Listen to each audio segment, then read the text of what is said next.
ये स्टूडेंट्स, पिछले वीडियो में आपको बताया था कि समुच्चय की डेफिनेशन, सेट की डेफिनेशंस, सेट को किस तरह से निरूपित करते हैं, समान सेट, समान समुच्चय, तुल्य समुच्चय, ये पिछले वीडियो के अंदर आपको बताया था। आज मैं बात करूँगी, फर्स्ट आपके पास है रिक्त समुच्चय, जो कि आप पिछली कक्षा में आप पढ़ के आए हैं। रिक्त समुच्चय,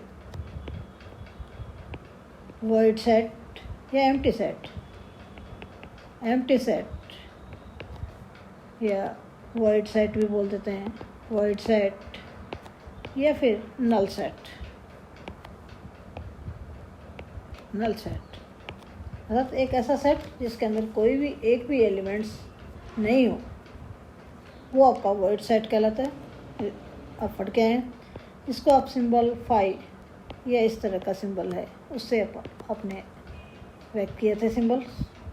फॉर एग्जांपल लें, आपके पास एक सेट ए है जो किस तरह से है, x such that x square equal to 2 और एक्स की आपका एक पूर्णांक है, इंटीजर है। तो आप देख रहे हैं कि ऐसा कोई पूर्णांक नहीं है जिसका स्क्वायर लें 2 आ जाए। तो इसका मतलब ये जो सेट ए है वो आपका रिक्त समुच्चय है, वॉइड सेट है। दूसरा एग्जांपल लें बी, उसके अंदर वो एक्स है कि x square plus 1 equal to 0 हो जाए और एक्स है वो रियल नंबर है। तो ऐसे कोई भी रियल नंबर नहीं है जिसको आपके पास एक्स स्क्वायर में अपन ऐड एक्स की जगह रखें, प्लस 1 करें, रिजल्ट 0 आ जाए। तो ये भी आपका कैसा है, वॉइड सेट है। ये आप पिछली कक्षा में आपने पढ़ा है। एक आपने ये भी पढ़ा था, फाइनाइट और इनफाइनाइट सेट, परिमित तथा अपरिमित समुच्चय। समुच्चय finite and infinite set, infinite set.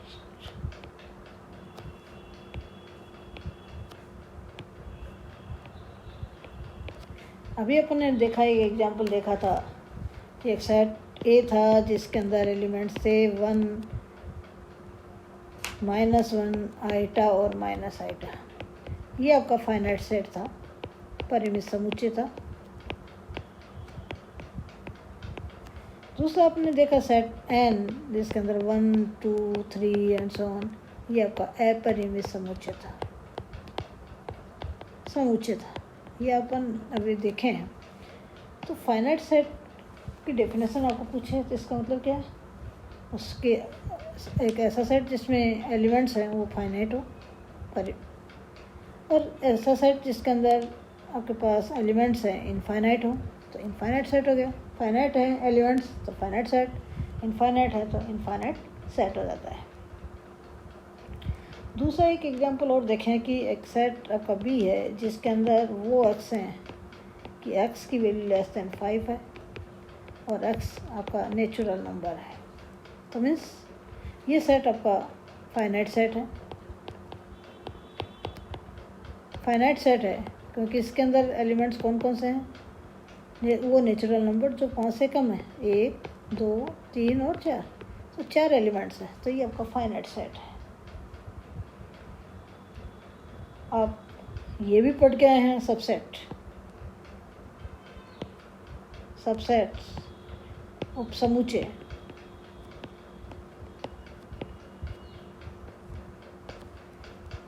अभी ये देखा आपके पास ये जो सेट बी है और सेट एन है। अब देख रहे हैं कि बी है, इसके सारे एलिमेंट्स एन के अंदर हैं, तो ये बी आपका एन का सबसेट है। बी क्या है, एन का सबसेट है। अर्थात एक्स यदि बी का एलिमेंट्स है तो इम्प्लाइज एक्स एलिमेंट्स है एन का। तो सबसेट की जो डेफिनेशन आपके पास इस तरह से आगे कि सेट बी है वो सेट ए का सबसेट है। सबसेट के लिए सिंबल ये रखते हैं कब, इफ एंड ओनली इफ, जब एक्स एलिमेंट्स है बी का तो इम्प्लाइज एक्स एलिमेंट्स है ए का, एक्स एलिमेंट्स है ए का।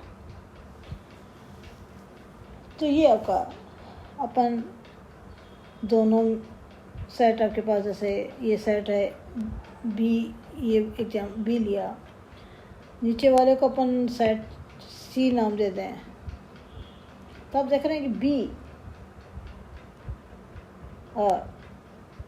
के सारे एलिमेंट सी में हैं, सी के सारे एलिमेंट्स बी में समान है।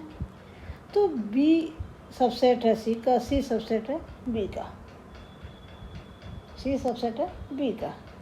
तो सबसेट के लिए अपन ये सिंबल भी काम में ले लेते हैं, बराबर भी हो सकते हैं एलिमेंट्स। तो ये आपका सबसेट है। तो बी ए का उपसमुच्चय है, समुच्चय है, और समुच्चय ए है, और समुच्चय ए है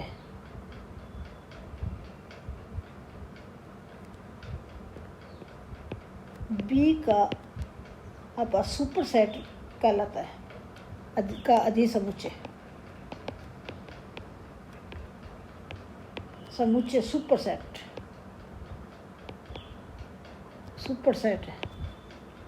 तो अपन कहेंगे कि बी आपका ए है, बी का सुपर सेट है, तो अपन किस तरह से सिंबल लिखेंगे, ए इस तरह का सिंबल अपन ले लेंगे सुपर सेट के लिए। एक आपने ये भी पढ़ा था कि ये जो सबसेट है, और सबसेट आपका है, उस सबसेट आपके पास, या कहें कि सबसेट है, दो टाइप के होते हैं। एक तो आपका proper subset,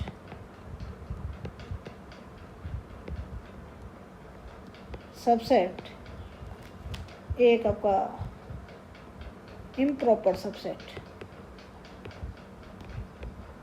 proper subset. Proper subset आपका क्या है, जैसे दो सेट हैं ए और बी, बी के सारे एलिमेंट्स ए में हैं, लेकिन ए के सारे एलिमेंट्स बी में नहीं है। ये यूँ कहें कि आपके पास है बी और ए इक्वल नहीं है, सबसेट है, बी और ए इक्वल नहीं है, तो ये आपका बी है वो ए का प्रॉपर सबसेट कहलाता है, प्रॉपर सबसेट कहलाता है। कम से कम एक आपके पास यूँ कहें कि प्रॉपर सबसेट है, तो सबसेट तो है, लेकिन ए और बी दोनों इक्वल नहीं है, तो आपका प्रॉपर सबसेट हो जाता है।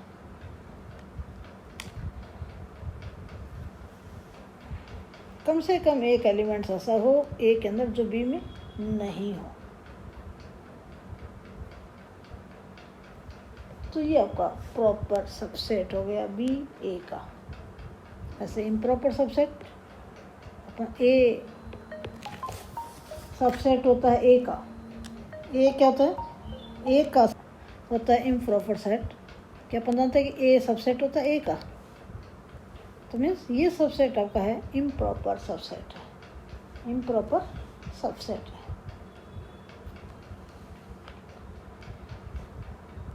ऐसे ही आप देख रहे हैं कि कोई भी सेट ए है,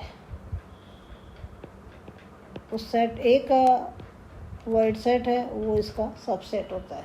वाइड सेट है वो क्या होता है, उसका सबसेट होता है। और ये कोई भी सेट ए है, उसके सभी सबसेट का जो समुच्चय लें या सेट लें, वो आपका उसका पावर सेट कहलाता है, पावर सेट, घात समुच्चय, समुच्चय। कोई भी सेट ए है, इसके सभी सबसेट का सेट होता है। ये पावर सेट जिसको अपन पी ए से व्यक्त करेंगे, पी ए में आपके पास क्या है, वो बी है, जहाँ बी है सबसेट है ए के, बी है वो ए के सबसेट हैं, वो आपका पावर सेट कहलाता है। फॉर एग्जांपल आप लें कि एक सेट ए है, उसके अंदर एलिमेंट्स हैं 1, 2 और 3। इसका आपको पावर सेट बनाना है, घात समुच्चय बनाना है। तो आप क्योंकि अभी आपको बताया था कि फाई सबसेट होता है ए का, तो एक तो फाई हो गया। एक एलिमेंट से बना सेट, 2 एलिमेंट से बना सेट, 3 से बना सेट, 1 और 2 से बना सेट, 1 और 3 से बना सेट, 2 और 3 से बना सेट, 1 2 3 से बना सेट। टोटल कितने हो गए? 1 2 3 4 5 6 7 8। तो आप देख रहे हैं कि ए के अंदर नंबर ऑफ एलिमेंट्स, ए में आपके पास है कितने अवयव हैं? 3 अवयव हैं। इसके अंदर 3 अवयव हैं ए में। और पी ए में कितने अवयव हैं? 1 2 3 4 5 6 7 8, 8 अवयव हैं पी ए के अंदर।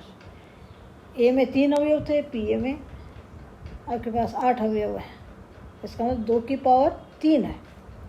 तो यदि ए के अंदर 3 अवयव हैं, जिसको अपन ऑर्डर ऑफ ए बराबर 3 है, एन है, जनरल कहें एन है, तो पी ए के अंदर अवयवों की संख्या,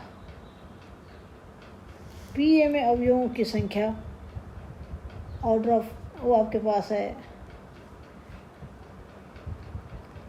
में 2 की पावर एन अवयव होंगे।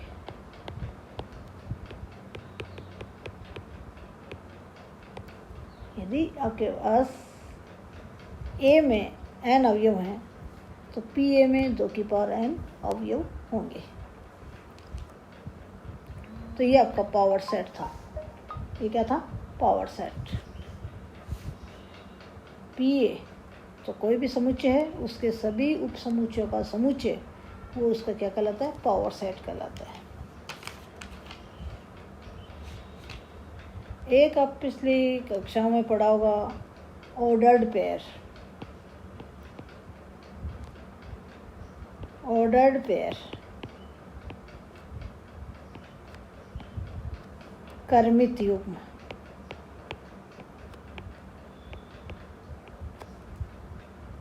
एक 2 अवयवों का सेट है जिसके अंदर एक और भी 2 अवयव हैं, और अपन यदि इनके अवयवों का क्रम निश्चित कर दें कि ए इस समुच्चय का पहला अवयव है, बी इसका द्वितीय अवयव है, और इसको अपन इस तरह से लिख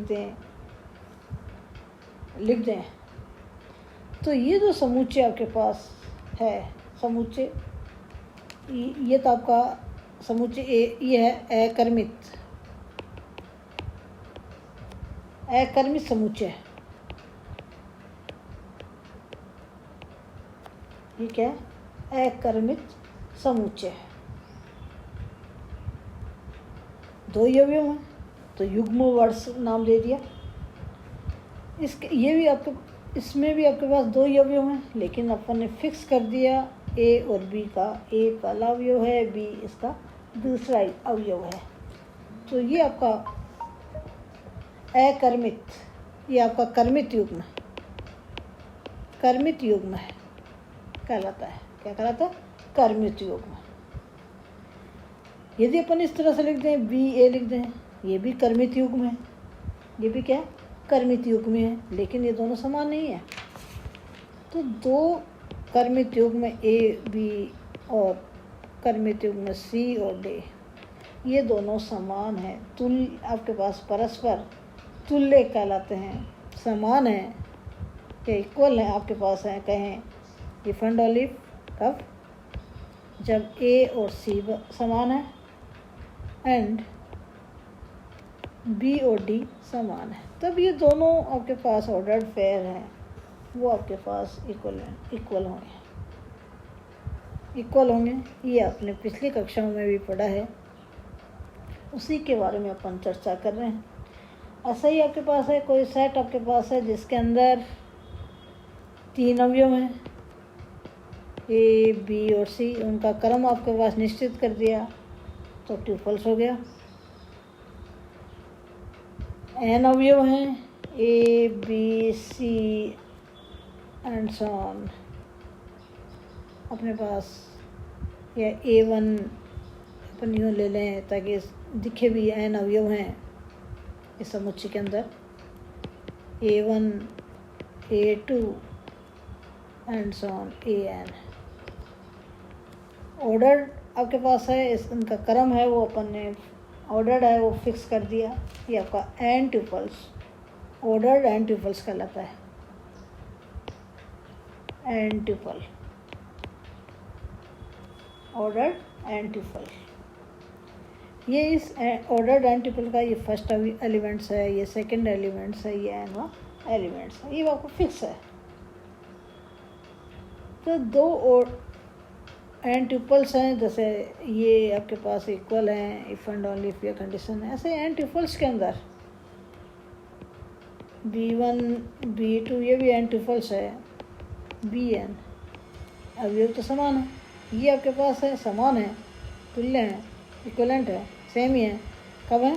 जब A1 और B1 समान है, A2 और B2 समान है, एंड सो ऑन AN और BN दोनों समान हैं। तो ये दोनों n ट्यूपल्स हैं, वो आपके पास हैं, तुल्य हैं, समान हैं। ये पिछली कक्षा में आपने पढ़ा था। साथ में आपने पढ़ा था कि दो सेट हैं आपके पास हैं, Cartesian product of two set, दो समुच्चयों का कार्तीय गुणनफल, कार्तीय गुणनफल, Cartesian product of two sets. दो सेट A एंड B है, उनका कार्टेशियन प्रोडक्ट को A क्रॉस B सिंबल से रखते हैं। उसमें ऑर्डर्ड पेयर AB टाइप के एलिमेंट्स होते हैं, जहाँ A का एलिमेंट्स है एंड B है वो B का एलिमेंट्स है। ये आपका कार्टेशियन प्रोडक्ट, ये आपने पढ़ा था। तो ये दो कार्टेशियन प्रोडक्ट ये पिछली कक्षा में आपने पढ़ा है। आप देख रहे हैं कि यदि B क्रॉस A लें, एक का कार्टेशियन प्रोडक्ट लें तो B आ गया, जहाँ B है B का एलिमेंट्स है एंड A है A का एलिमेंट्स है। इधर तो सेम दिखाई दे रहा है, A का एलिमेंट्स B का एलिमेंट्स, लेकिन ऑर्डर सेम नहीं है। तो आपके पास देखते हैं कि A cross B not equal to होता है B क्रॉस A, अर्थात ये आपके पास है कम्यूटेटिव लॉ है, उसको फॉलो नहीं करता है।